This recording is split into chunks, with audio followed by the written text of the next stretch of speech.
Assalamualaikum warahmatullahi wabarakatuh. Di sesi kali ini kita akan membahas sejarah bencana alam gempa bumi terjang Haiti. 316.000 orang meninggal, di mana ada salah satu korban selamat di dalam reruntuhan bangunan selama 27 hari.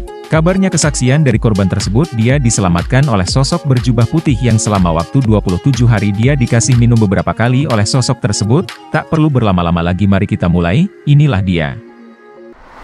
Haiti, sebuah negara yang terletak di belahan barat, telah mengalami sejarah yang pahit akibat penjajahan, pendudukan, dan eksploitasi oleh kekuatan kolonial seperti Spanyol, Perancis, dan Amerika Serikat.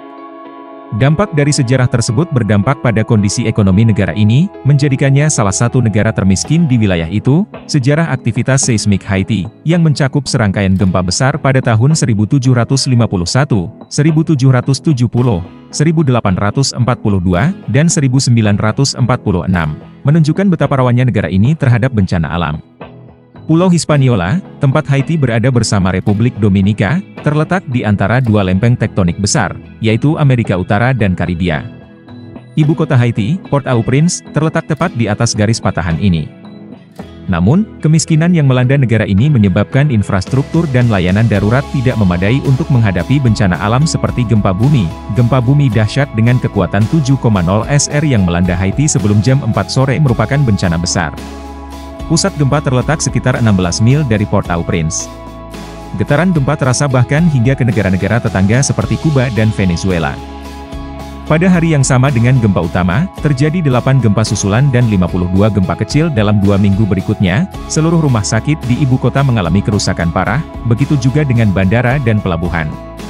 Hampir 300.000 bangunan dan jalan utama rusak parah dan memerlukan perbaikan yang tidak bisa segera dilakukan. Bangunan-bangunan penting seperti Majelis Nasional dan Katedral Port-au-Prince juga hancur berantakan. Pemerintah Haiti memperkirakan bahwa lebih dari 316.000 orang meninggal dalam bencana ini. Namun, diakui bahwa jumlah kematian sebenarnya mungkin jauh lebih tinggi, karena sulitnya menghitung korban di tengah kekacauan.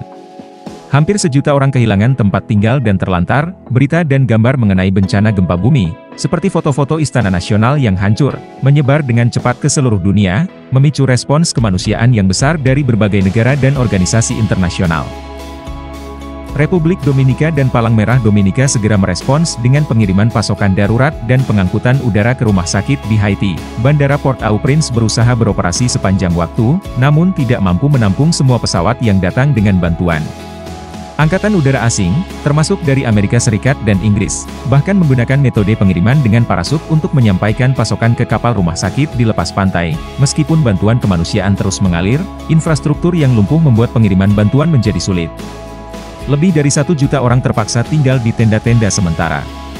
Tidak hanya itu, mereka juga menghadapi ancaman penyakit kolera yang menyebar luas, yang telah merenggut lebih dari 3.300 jiwa. Fakta yang mengejutkan terjadi pada salah satu korban yang selamat dari peristiwa tersebut. Evan Muncie adalah salah satu dari sedikit orang yang berhasil selamat dari kehancuran akibat gempa bumi dahsyat di Haiti pada tahun 2010, ketika ditemukan oleh tim penyelamat setelah 27 hari terperangkap di bawah runtuhan. Keberadaan Evan mengejutkan semua orang. Bahkan dokter terkejut karena dia bertahan tanpa makanan atau minuman selama waktu yang sangat lama. Yang lebih mengejutkan lagi adalah cerita yang diceritakan oleh Evan sendiri. Dia mengatakan bahwa selama masa itu, ada sosok berjubah putih yang memberinya air minum beberapa kali, meskipun banyak yang meragukan kebenaran cerita Evan.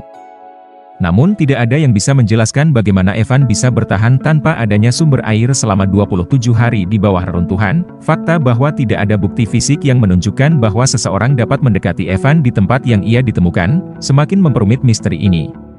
Kisah tentang Evan dan sosok berjubah putih itu tetap menjadi teka-teki hingga hari ini. Beruntungnya, Evan tidak mengalami luka serius, hanya beberapa goresan di kakinya. Dan sekarang, dia telah pulih sepenuhnya dari pengalaman mengerikan itu. Selesai dan terima kasih, sampai jumpa di part-part sejarah berikutnya.